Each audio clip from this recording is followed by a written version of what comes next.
On top, we have the NYXI Hyperion 3, and at the bottom, we have the abxylute N6. And what I'll do in this video is compare them both because, well, what they do is do something we haven't really seen yet for the Nintendo Switch 2, to provide attachment options that are not the regular Joy-Cons, but to be able to behave somewhat similarly to what the Joy-Cons do. The thing with the Joy-Cons is not everyone likes them. They're vertically stacked. They don't necessarily have the greatest sticks, even though they do the job. But of course, they can magnetically connect to the controller. They have a bunch of unique features such as mouse mode and many more. So in this video, I'll cover what makes these different, and especially versus one another, because these can both replace your typical Joy-Cons that comes connected and attached with a Switch 2 when you buy one. We'll go to multiple categories and I'll give a point based off of who wins, and by the end you'll have a conclusion, and hopefully that'll help you if you're in the market for something to replace your Joy-Cons, because maybe you don't like them. Now, both of these products are technically prototypes. Both of these products were sent for review, but of course they have no idea that I'm making this video.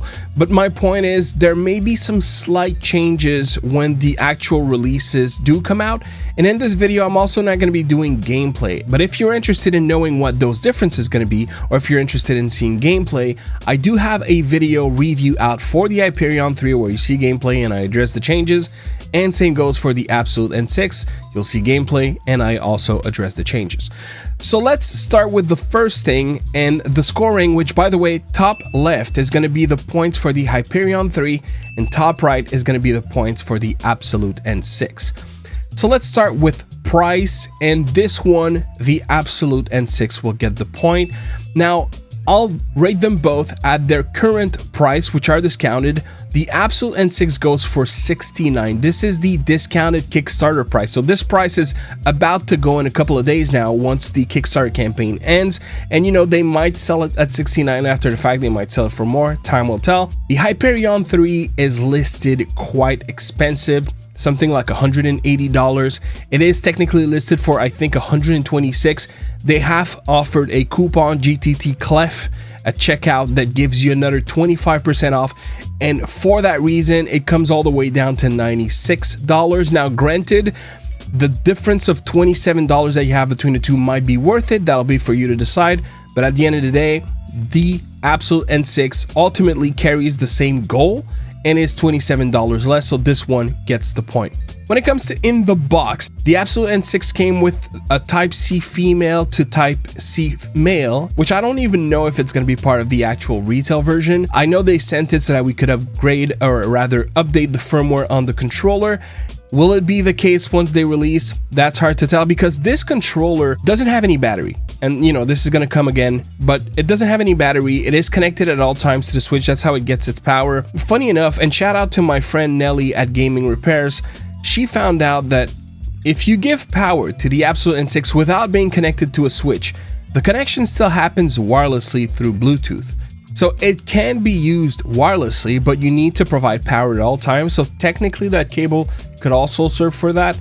Anyways, the Hyperion 3 in the box also doesn't have a whole lot, but the reason why this one gets the point is very simple. Not only does it come with each Joy-Cons, because these are all independent Joy-Cons, unlike the abxylute, which I call a cradle controller. You slide the Switch in it. If I just take it out, you'll see here, it just slides in it, whereas these are proper Joy-Con replacements. And so the reason why I give the point to the NYXI Hyperion 3 is that it comes with this little attachment, which works with the first-party Joy-Cons, by the way, but this attachment is to connect both sides magnetically, and it also has a Type-C at the top so that you can charge your Joy-Cons at the same time. So it works for the Hyperion 3, but it also works for the first party, and that is a nifty accessory to have tag along with the Joy-Cons when you buy them. So that's definitely a plus for the NYXI Hyperion 3, and this is why it gets the point. When it comes to ergonomics, they both feel better than Joy-Cons. They both don't have vertically stacked sticks, D-pad, and face buttons. So, you know, in both cases, this is a benefit. And one thing I'm sure you noticed, the abxylute N6 has the top part cut off. Now, their explanation is for an ergonomic point of view. Look, I don't design the product. I'm not one to say that this is an outlandish claim. Do I think that it was the only way to achieve a pleasant ergonomic? I don't. In my opinion, this is ergonomically more sound, more pleasant to hold, more comfortable. My thumb has better placement. Of course, that would probably be a subjective take and depend on hand size. But as far as I'm concerned, here you see how my thumb falls kind of at the middle point, at the joint for the sticks, which is not uncomfortable, but I'd rather have something where the thumb doesn't have to bend like it is here. Ultimately, to me, the NYXI Hyperion 3 are more ergonomic. They're more pleasant to hold. It holds a little better in my palm. That's actually something that the Hyperion does very, very well. It's not to say that the Absolute N6 doesn't do well. It's good, but it's also nothing completely groundbreaking either. I don't know that cutting that top part is what gives it its ergonomic qualities, is what I'm trying to say. But ultimately, it's very simple. That's not the one that wins over the other. It is the other way around. The NYXI Hyperion 3 gets the point and overtakes the N6 for ergonomics. Then we have connectivity. Connectivity is another easy win for the NYXI Hyperion 3 because, well, they're proper Joy-Cons, right? You can disconnect the left side, the right side. You can use them wirelessly. You can use them as, you know, like one player side buttons. Of course, that would be weird for the left side. If there's ever any other devices where the Joy-Cons do work, for example, a PC or maybe a cell phone, something like that, this will work as well.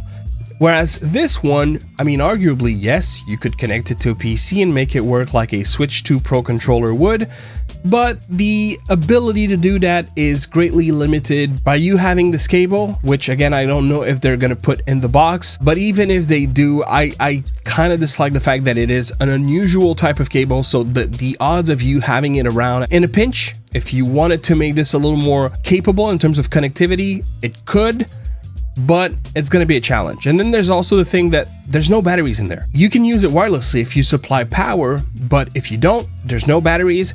And here's the thing with this, what I call cradle controller, is you don't have a Type-C at the bottom. So you lose that port. And if we talk connectivity for docking, not only can you not dock it because it's too thick, even if you were to DIY a dock where you use the top Type-C, the top Type-C does not carry video, whereas with the NYXI Hyperion 3, you can dock this one, no problem. Now, I couldn't specifically this one because I have a case on it, but if I didn't, which you can absolutely use without a case, you can dock with the NYXI Hyperion 3 connected to the device. So that's another benefit in terms of connectivity, and that'll also include compatibility as the same point. Moving on to the next, features. And this is going to be the first category where they both break even. They both have turbo, they both have macro, they both have 2 extra buttons in the back. In terms of features, I mean, you could make an argument that this one has RGB, but I don't think it's substantial enough to give it the benefit over the N6, because anything else is basically on par. They have the same feature sets, they have the same capabilities. Now, there would have been a point for the N6 if only they would have given us what they are hinting might happen in the retail versions, but I question if they even have access to that protocol. If that protocol is hacked at this point in time, I'm thinking maybe whoever they bought the software from, maybe that company is working on getting those working, because right now those back buttons do not work as if they were a Switch 2 Pro controller, even though the Switch 2 does see the Absolute N6 as a Switch 2 Pro controller. So if truly they can make these back buttons behave like a Switch 2 Pro controller, this would have won the feature set as far as I'm concerned. I would much rather have something that works with first-party compatibility than, you know, macro and turbo. That's a me thing. The best case scenario, of course, would be able to toggle between one mode and the other, but if we can have back button compatibility, that would have changed my opinion on this. Right now, as far as I'm concerned for features, I find that they break even between. Moving to the next point on the list, and it's gonna be sticks. Now, this one is kind of complicated because if we think of radius, the feel, the size, it would be a win for the Hyperion 3. However, there is something that I did not point out in my review because, to be honest, I hadn't felt it while playing games, and even after retesting after the fact, it's quite surprising how easy it is to miss when playing games despite having experienced that before, and it is that it has a little bit of axis snapping. The Absolute N6 does not. So that gives the point to the Absolute N6. Not having axis snapping, of course, is reassuring. And it is true that if you're playing a game where there is finer movements, especially for your right stick, axis snapping, or also known as axis dead zone, could be problematic, especially like a game like, for example, Resident Evil Requiem. I'm not playing it on the Switch 2, I'm playing it right now. Phenomenal game, by the way. But if I was playing on the Switch 2 with the Hyperion 3, ooh, I feel like that would be the kind of game to highlight the problem, especially with how, hard to aim that those zombies are from time to time. In some games like that, or maybe Splatoon, games where you're going to do a lot of aiming, yes, this could potentially be problematic. The NYXI Hyperion 3 are compatible with an app, the Keylinker app. I have scoured the app. I have not seen a feature to remove the axis dead zone at this point in time. Of course, this has been reported to NYXI. I'm hoping they can make that a change, whether it is on board or having a setting in the app. For the time being, I'm stuck with that setting. Hopefully that'll change shortly, since this is just about to launch. This is just about ready to be shipped to users. So hopefully that's going to change. But I do want to emphasize this. It is not that big a deal for like 85% of the games, easy. But it is still something that I'd rather not see if I could avoid it. But nonetheless, the point here goes to abxylute N6, because the sticks, even though they're smaller, they don't have as much radius, they ultimately will give you a better experience, at least at this point in time. Next is the face buttons, and that's another one where it could be subjective. I ultimately gave the point to the NYXI Hyperion 3 because even though they're noisier, you hear them more, the micro switch used on the face buttons are super satisfying, and dare I say, and arguably, more responsive, especially for split-second kinds of decisions, whereas the membrane that you have on the abxylute N6 is actually quite pleasant. That's not the issue. It's just, if you have to ask me, I would prefer having something like the micro switch found on the NYXI Hyperion 3. But if you need something that is silent, just keep in mind they are a little noisier, but also the membrane found on the N6 is not silent. Even though it is not as noisy as what you have here, it is not silent either. Still, I give the point to the Hyperion 3 just because of the reliability, the feeling, and yeah, that's why I give the point to the Hyperion 3. When talking about the D-pad, I also give the point to the Hyperion 3, even though that one was very, very tight. Ultimately, they're both not spectacular D-pads, but as far as just being well-rounded, I find that the one in the Hyperion 3 is just superior with that notion. It's going to do better for platformers and fighters, whereas I find what you find on the abxylute N6 is going to be good for platformers, okay, kinda-ish for fighters. It's not so much the feeling is decent, it's more the shape. It really comes down to the shape. And then even if I wanted to like see this as them being able to trade blows, the ultimate reason why I gave the NYXI Hyperion 3 the point is because you can actually swap the D-pad with a cross. So you can make it to a style that you prefer, and that ultimately is a benefit that you simply do not have with the abxylute N6. It is stuck with whatever is on the device.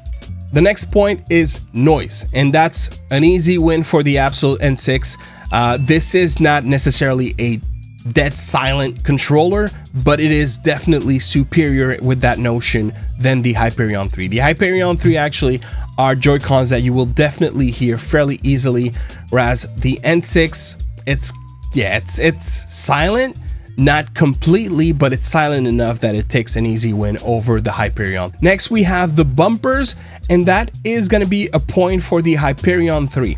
They're both comfortable, to be honest. It's not so much that one sucks and the other doesn't. They're both quite comfortable in terms of the bumpers, but here we have tactile buttons at the very edge. So if you go down the middle, it's very hard to click. It becomes like the stiff sensation that you can still click, but it's not really comfortable to do so. So it's going to be bumpers that are going to be a lot more comfortable to the edges. So if you don't like to have your fingers pointed up like I have right now, and you'd rather have them leaning on your buttons, you're probably not going to like these bumpers as much. Whereas on the NYXI 3, we actually have micro switch bumpers, and they click super easy from everywhere. Very responsive, a nice bounce back as well. When it comes to triggers, that will be the other point where they break even, because ultimately, though they're very, very different, we have membrane here on the abxylute N6, clicks fairly easy from everywhere. It's quite wide, very comfortable for your fingers, whether you lean on the buttons or arch a little bit. They're very good triggers. But so is the case on the NYXI Hyperion 3. Very different. We're talking about a micro switch, thinner and a little more elongated, also leaning up a little bit. They're super comfortable as well. So it's like they're different in taste, in quality, and ultimately experience, but they're both great in their own rights. Then we have Rumble, and look, if you've seen my Absolute N6 review, I put it on a scale of 1 to 10, 1 being the worst, 10 being the greatest, and I gave it a 4 out of 10. And I know it sounds like criminally low, but truly, there's so much that is better out there, just like there is other stuff that are worse as well. And when it comes to the NYXI Hyperion 3, I would give it exactly the same score. To me, it's a 4 out of 10. It is definitely one of the cons of these options is Rumble as a whole. And they seem to have exactly the same motors. They feel kind of different, most likely because of the shape itself. It's not the same shape, so the Rumble is going to come through a little different on both options. But yeah, unfortunately, and I hate to say, it's definitely an area where both of them don't really shine and don't really showcase the greatness of Rumble, specifically HD Rumble, because they both have, like, I want to say cheap to average, let's call it average rotary motors with a little bit of nuance, but not so much. It's quite basic as a whole. So neither of them gets a point. Then we have Gyro, and they both use a switch to protocol. So these are not first-party licensed controllers. Why is this important? Well, sometimes what is spoofed, which is what are these third-party controllers performing as, is a Switch 1 controller. For these two, they are both performing as a Switch 2 controller, and because of that, they both have a gyro that is 9-axis, which is the improved gyro from Nintendo. And I saw a review where someone said the Absolute N6 didn't have gyro. That is actually not factual. It does have gyro just fine. The one thing is it's stuck to the unit. So if you don't like moving your entire screen as you're using gyro, this could be problematic. Now, granted, this would still be the case with the NYXI Hyperion 3, but the reason why the NYXI Hyperion 3 still got the point is very simple. If you want to go disconnected, you can still have your gyro while you have these controllers disconnected. That's a benefit that this has that the other arguably could have, but because you would again need to have supplied an external source of power, it's gonna become sort of a complication. So ultimately, it made sense that the NYXI Hyperion 3 would get the point, because even though they both have as great gyro, this ultimately will give you a greater experience in terms of how you're going to use that specific feature. And then the last point is going to be battery, and you know, that's an easy win for the Hyperion 3 because this has batteries up to 6 to 8 hours per side, so per Joy-Cons, whereas this doesn't have battery at all, so easy win for the Hyperion 3. And that is it, guys. This is the score. You have the NYXI Hyperion 3 here, and you have the Absolute N6 here. Let me know your thoughts, your opinions. Are you interested in one or the other, or neither? Because there's other options coming to the market very soon. We have the Nitro Deck 2. We also have the MobiPad M12S and M12 HD, which I'm also very excited about. And also, before I end this video, if you're not interested in any of those options, you also have great solutions in something like a G8 Plus. Or one of my personal favorite, the GameSir X5S. And I love the X5S because, well, one, this one can wake up the Switch. Oh, and by the way, they're in compatibility and connectivity. I forgot to say, both of them don't support Amiibo. These wake up the Switch 2, these don't. So that was another advantage for the NYXI Hyperion 3, but it got the point. Anyways, I just figured I was going to add that because I forgot. But here, this can wake up the Switch 2. This has HD Rumble. You can swap the buttons. It doesn't have any 2 extra buttons, but it can slap on the Switch 2 easy. This is a great solution that you can use for your Switch 2, and it's quite comfortable. And if you have a 3D printer, or you know someone with one, you can print something comfortable like this to add extra grip and handle to your controller. So all that to say that, you know, these are not the only options that work for the Switch 2. They're just the ones that are designed specifically to connect with the Switch 2. So if you're looking for other options, look out for the GameSir G8 Plus reviews and the GameSir X5S. 2 great options. Personally, I prefer X5S for the Switch 2, but they're both great in their own rights. And yeah, let me know your thoughts, your comments. How do you find this type of content? This is basically my first time doing a versus, a comparison. If you have feedback, feedback, inputs. Let me know. I'd love to improve this format and to bring it again on the channel, especially when we get the mobile pads. I'd love to pin it against the Hyperion 3 or maybe the abxylute N6. Anyways, let me know your thoughts about these two. Which one would you go for? And also, how did you find this content? You leave it all in the comments below. My name is Clef. Thank you to both for sending these. They were not aware that I was going to make this video, but I appreciate them supporting the channel by sending hardware so I can compare them for you. And yeah, my name is Clef. Thank you very much for watching, and I'll see you on the next one. Peace.